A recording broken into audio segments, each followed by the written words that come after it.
¿Cómo ha sido el pedido durante todas estas sesiones que ustedes han tenido?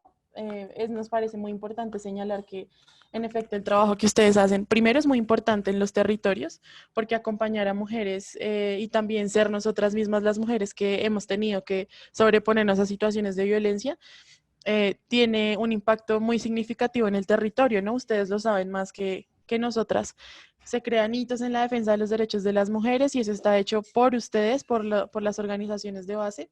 Se promueven formas de cuidado a través de los vínculos entre nosotras, porque siempre nos han dicho que no podemos hablar entre nosotras, que tenemos que callarnos las historias de violencia, y el hecho de que ustedes estén en esos territorios articulándose con otras mujeres, acompañando a otras mujeres, es una resistencia muy, muy, muy significativa.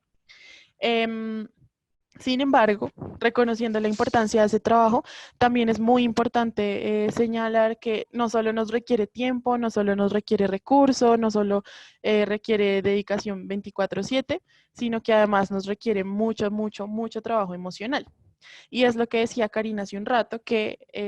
ella lo dijo así: yo disfruto mucho mi trabajo, pero no me doy cuenta que mi cuerpo me pide descanso. Y a veces de pronto tenemos un día muy pesado y nos dolió la cabeza y no sabemos por qué, o nos cogió una gastritis muy, muy fuerte y no sabemos por qué, y resulta que es que estábamos tan engomadas o tan ocupadas con el trabajo que se nos olvidó almorzar o se nos olvidó comer lo que sea que tengamos que comer según la hora. Entonces, eso nos gustaría señalarlo en este momento, y antes de hablar de todas las herramientas que podemos crear, nos gustaría señalar tres cosas, y es que este trabajo es muy importante, pero nos puede ubicar en tres escenarios, que son normales, que son muy comunes cuando estamos trabajando en el acompañamiento a otras y a otros, pero que es importante que tengamos en cuenta para prevenir cosas y sobre todo para cuidarnos y fortalecer esa dimensión del autocuidado. ¿Podrías pasar, Ángel?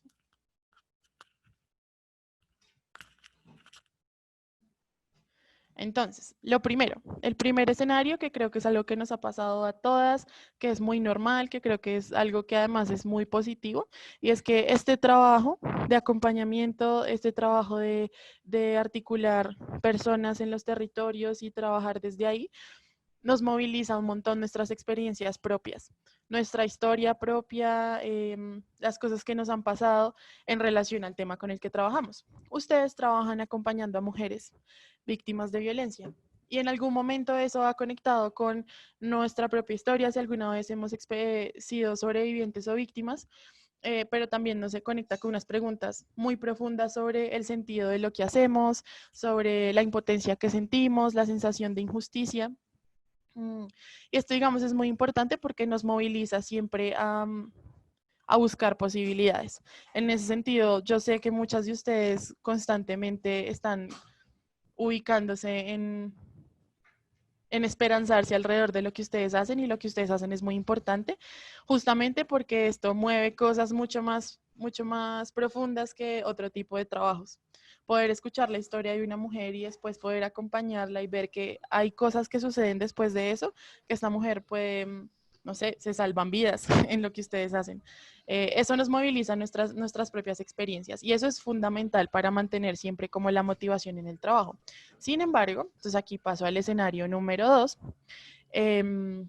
y vuelvo a lo que dijo Karina, es que a veces estamos cansadas, empezamos a agotarnos, empezando porque nuestro reloj del trabajo tiene más de 24 horas, pero el reloj de la vida real tiene solo 24 horas.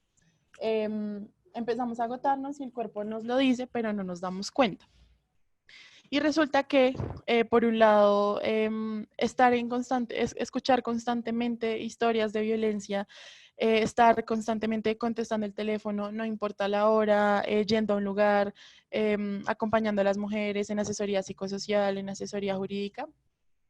no nos damos cuenta, progresivamente eso nos va a empezar a generar como, uy,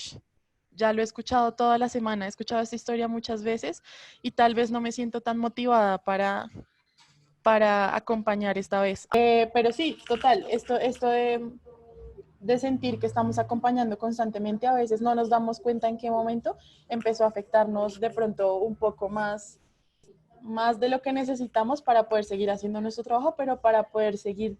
teniendo tranquilidad en el resto de las dimensiones de nuestra vida. Entonces puede ser que este agotamiento lo sintamos en lo que decían, la migraña, en gastritis, en que no estemos durmiendo bien, en que estemos durmiendo muchas horas y no descansemos, en que de pronto sentimos, no puedo descansar en este momento porque tengo que estar pendiente del teléfono, no puedo descansar en este momento porque tengo que estar acompañando a esta persona.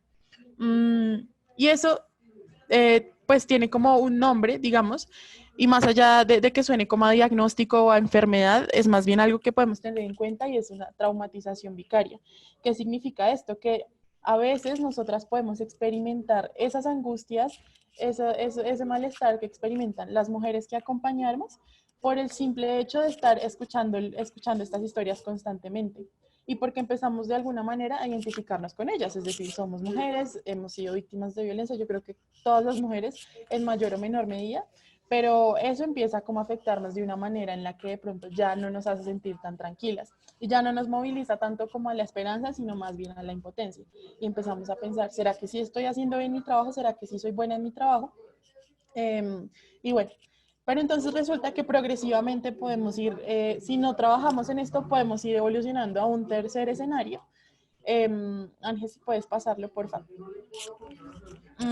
Y es el escenario del desgaste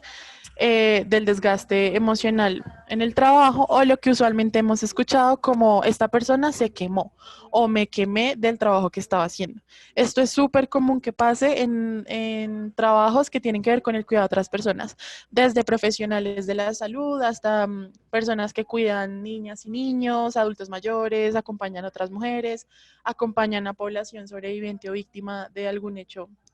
victimizante. Pero resulta que cuando no nos damos cuenta, de pronto ese dolor de cabeza, de pronto esa gastritis, de pronto ese no descanse bien, se torna en que nos ponemos irritables con frecuencia, se torna en que no entendemos muy bien qué es lo que estamos haciendo. De pronto podemos incluso hasta pensar que las mujeres que acompañamos o el sentido de nuestro trabajo es más bien un problema que nos ocupa tiempo que algo que es fundamental para la transformación de una realidad. Esto que estoy diciendo es algo que es normal que pase en un trabajo que nos exige constantemente. Es aún más normal que pase en un escenario de trabajo en el que no solo es lo que hacemos, sino que estamos en un territorio donde las condiciones de seguridad pueden ser complejas, donde el activismo es complejo, donde el apoyo institucional no es tan fuerte como nos gustaría y experimentamos un estrés crónico.